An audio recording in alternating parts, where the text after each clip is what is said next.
Yako mambo ambayo mtasikia bungeni ikitajwa Arusha. Hii mheshimiwa unasikia kaka. Ikitajwa Arusha, mama unasikia. Yaani ukisikia tu kwamba tuna mpango wa kufanya tatu Arusha, wewe unga mkono hata usiulize kwa nini.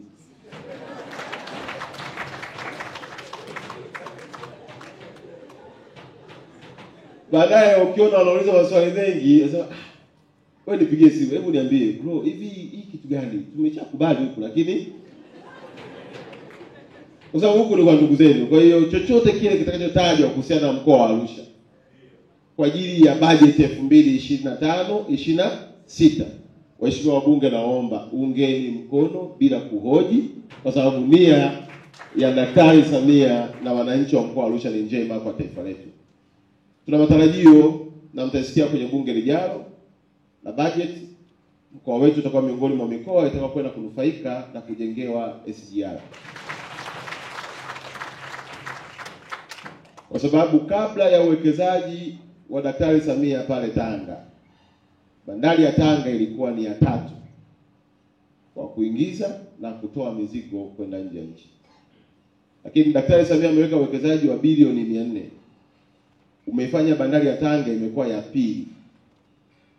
Na sisi watu wa Arusha tulikuwa tunapata malori 60 kwa siku yanayopita, kwa sababu hii ni shortcut ya kupeleka mizigo Kongo, Burundi, Rwanda na Uganda.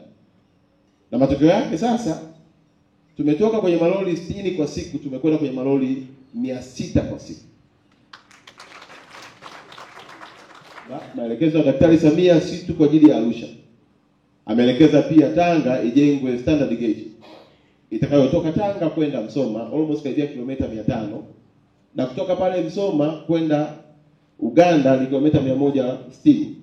Kwa hiyo ni shortcut ni peleka mizigo Uganda kupitia Msoma kwa reli yenye viwango vya juu. Kwa hiyo waheshimiwa wabunge, mkisikia tu hilo jambo linatajiwa mle bungeni, yeye ungeni tu mkono na sisi angalau tuingie kwenye SGR, maisha yetu yabadilike.